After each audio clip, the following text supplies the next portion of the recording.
60 seconds of e-commerce realness with Natasha. Introduce yourself. My name is Natasha, and I am also known as Health Nag. So what is the name of your business? Health Nag. In one sentence, can you describe what your business does?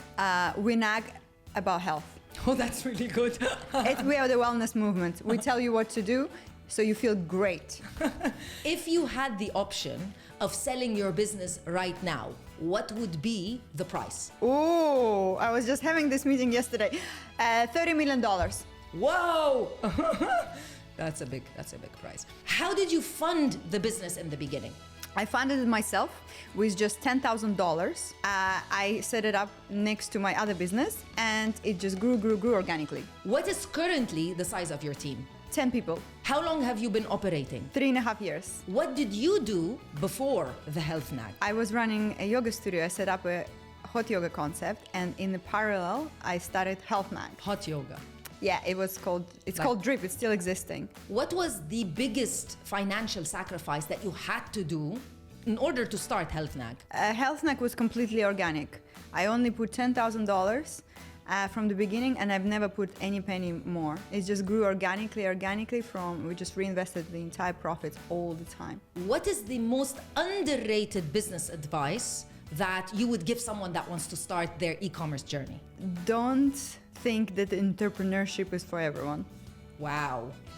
That's a good one. That's a good one. And knowing what you know right now, would you do it all over again? 1,000,000%, but better.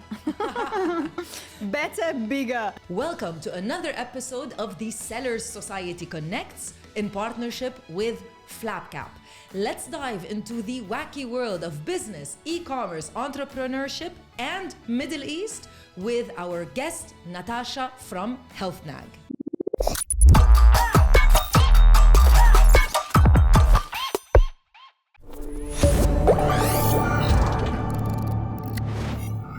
So Natasha, as you know, there are a lot of people that think in order to get started with entrepreneurship and maybe e-commerce, you have to have this really 5-year-long vision and you have to have all of the steps figured out. You, on the other hand, I would say maybe, you're gonna correct me if I'm wrong, kind of stumbled into e-commerce because you set out to become like a voice. You wanted to create a community for people which were experiencing certain types of maybe health problems or are health conscious. And out of that community, you were able to now position it into an e-commerce business. So I would say you stumbled upon it. How did you get started exactly with Health Nag? I fully agree with this particular business because I've had other businesses that were more planned. This was actually a very natural transition from passion to business. When you have something that helped you, whether in my case it was healing my own health issue, you naturally want to share it with everyone else. So while I had another more stable kind of job, but it's also I've started the concept called Drip, I started to on the side nag about health. That's why, hence the name.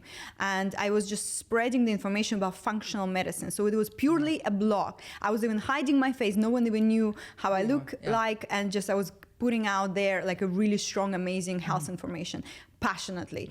And then it started to grow and grow, and we launched first Detox without any website, and we started to sell it in the yoga studio, which was like just a natural thing because we already had a yoga studio and we had retail space.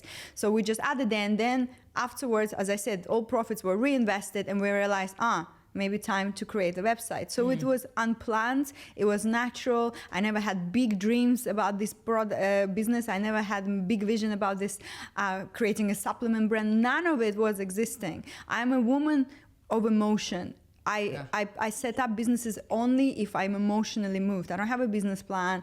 I never have a strategy. I'm quite chaotic, but it works. That's actually quite interesting because I know a lot of people, they stop themselves from building a business because they think, oh no, I don't really need to be emotionally invested. It should be a business itself. So it's great that you are showing a different type of way. However, you are, for me, I would say you're a serial entrepreneur. You're a serial business owner. Did you, from the beginning, as a young child, do you remember that's how you were? Or do you believe entrepreneurship is something that you learn? Or is it something that you're born with? I think entrepreneurship is something that you're born with because it's a certain personality, and it needs to be certain personality, because let's not glamorize entrepreneurship as well. It's hard. It's 24/7. Every other month I'm having a breakdown. I want to run away. My team knows it. It's tough, but the passion is bigger. So if you don't have that passion, you're gonna die out very quickly. If you have that passion for whatever business you set up, that will get you through to the hard times. So that's the only difference I would say between having to set up a business with structure or just purely by emotion. But I also have had before another business which was purely emotional, and I've lost a lot of money there for me not being structured and being mostly ethical and emotional in the way I create products with like no artificial flavorings, no preservatives. It was freshly made. We like cash flow killed us, the shelf life killed us. So emotion was there, but the structure wasn't. So entrepreneurship has to have both if you want to succeed. You must have passion, because I don't believe in many successful businesses where there is no passion, or at least there is a limitation to that particular business. So I was always like this. I was always following. I would get so excited by something and say, why not to make a business out of it? When I moved to Dubai 12 years ago, there was no yoga studios, no nothing organic. I was already very health conscious. So when I came, I could not find anything. So I became a customer for my own businesses first and foremost. So I first created a yoga studio that I became a customer. So I started to practice and teach. Then I realized I want healthy desserts, gluten and dairy free, sugar free. I want coconut yogurt with no dairy. There was nothing. And I'm like, I'm gonna do it. So I kind of like was doing real estate at the same time. So I was always doing multiple jobs. Natasha cannot do one thing. Like I have too much energy. I'm hyper. I'm interested and fascinated by so many things. There's one life is not enough for everything I want to do, but let me do at least 1/3 of it. And so I've set up like a food manufacturing company on the side from the money that I made from real estate. Then I burned that money. And that's an important lesson to everyone. Don't glamorize, I repeat, entrepreneurship. It's hard. It could be that also you can lose a lot of money. You may even get into debt. But maybe most important advice would be don't start business out of debt. That's probably the most powerful and useful advice I would give. One of my mentors says, if you're a business owner and you don't want to feel like you want to quit every single week, then you're probably not challenging yourself. Why do you say that entrepreneurship is maybe not for everyone? It's unstable. You are definitely working multiple jobs at a time. So when I set up my organic food manufacturing, I came to Waitrose. Waitrose were actually very supportive because I was the first organic food manufacturer in the entire UAE. And there was a form that they gave me to fill up, and there was like manager, contact, sales purchasing manager, contact, accountant, contact, marketing manager, contact. It was Natasha.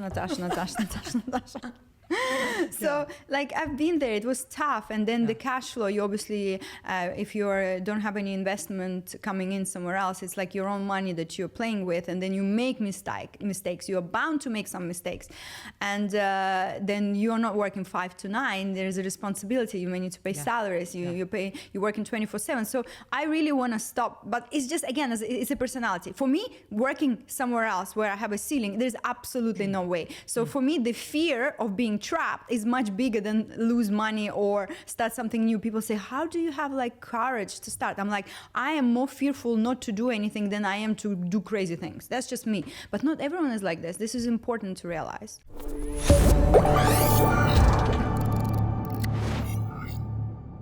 Natasha, before we move on to talk about the present, how your life in Health Nag now is, what about the Middle East? How big of a role did being in the Middle East play in the successes or maybe failures of all of your businesses? Oh, I am extremely grateful. I don't think I would have had the same opportunities elsewhere in a more developed market and a more maybe competitive economical situation, like let's say Europe or US. I don't think I would be able to possibly have such maybe fast growth, right? Like in terms of every business that we did set up here, it was very quick because we were quite the trendsetters. We were the first one to start. Like me and my team, I'm saying, or me and my multiple personalities, most likely.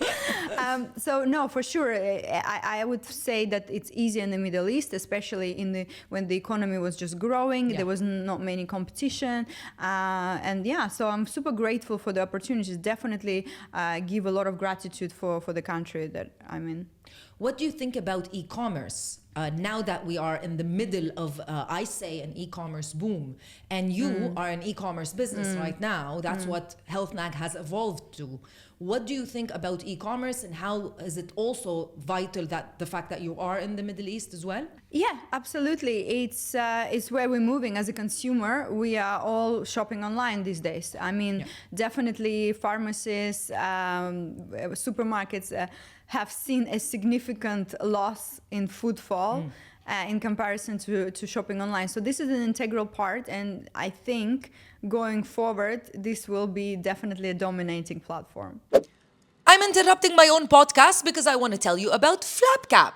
FlapKap is the partner of the E-Commerce Connects podcast and the success secret behind a lot of e-commerce brands that we're going to be featuring on the podcast. What is FlapKap, you might ask? Well, FlapKap can really turbocharge your business because FlapKap provides fast, easy, and friendly financing for SMEs and e-commerce brands like you. And the funnest thing about FlapKap is that they can provide you financing in less than 48 hours. Yes! So what you need to do is to go to their website right now, www.flapkap.com, check out all of their details, and apply.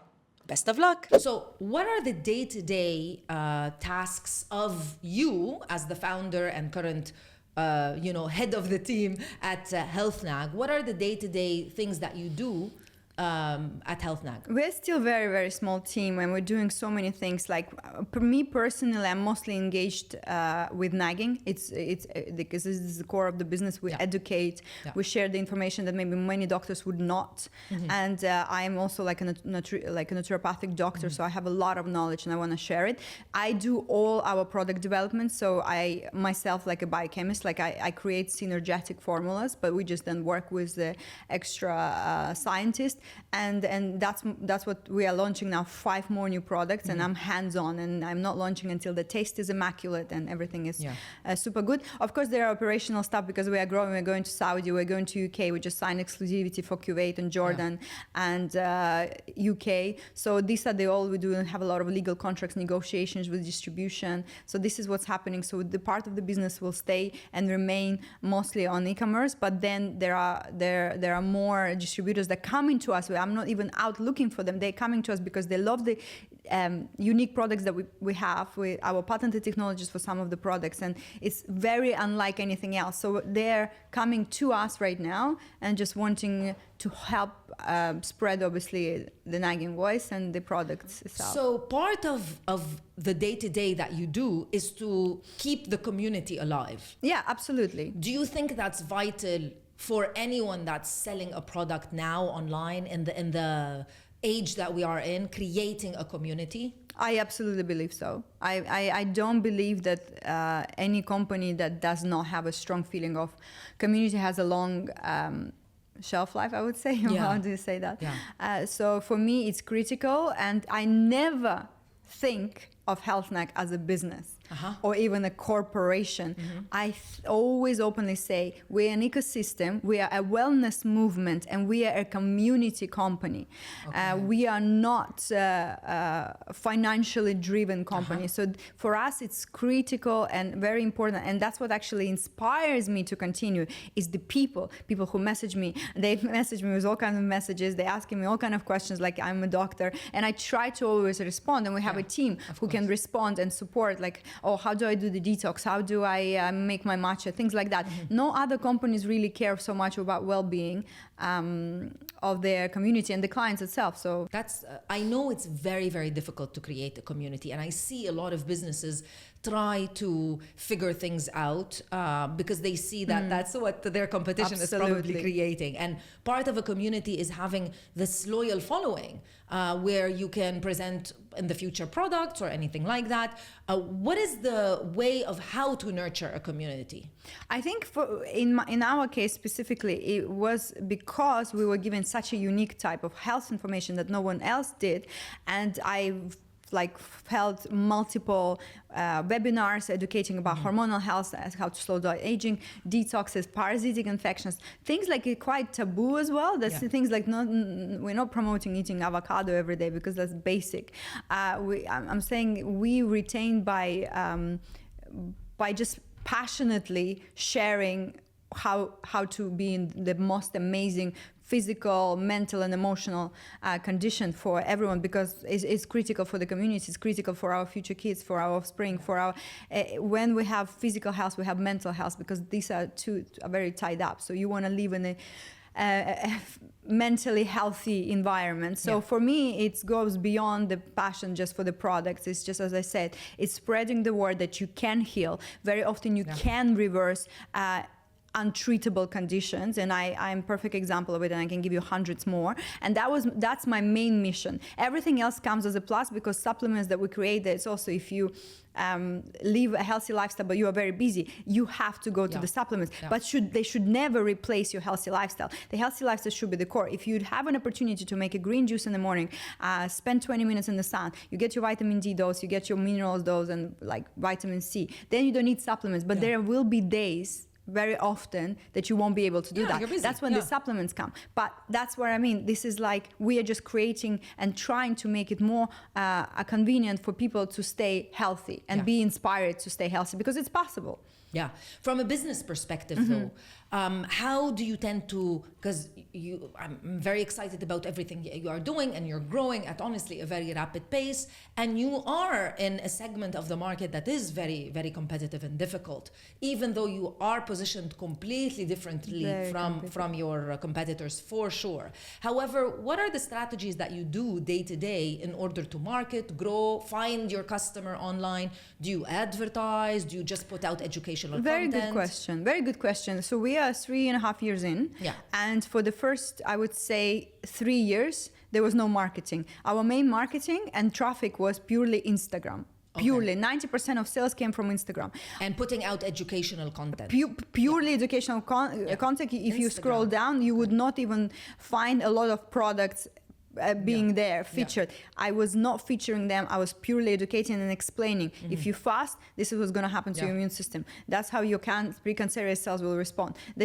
Or like you do this. So products were just, that's something that people started to ask for. So which vitamin C should I do? And then I would give them a list from other companies. And then I was like, we should do our own that's already where we already scrutinize the quality, and Health Nag approved the product. So this is our own formulation, of course, because I'm very, very, very particular about the quality. So that's just that. But now we are running ads. We're running ads on educational posts, because we just want, again, obviously we want to spread our voice. We want to become bigger in our voice and the way we reach other continents or regions in our health message, because again, we are following the passion. Of course, business cannot sustain itself without profitability. This is what actually allowed us to grow, and will keep allow us to produce other like amazing products. Like we just finalized the sleep formulation. I can tell you that straight away, a lot of people cannot sleep. So we're reinvesting every single penny goes back for us to grow. We're still self-funded.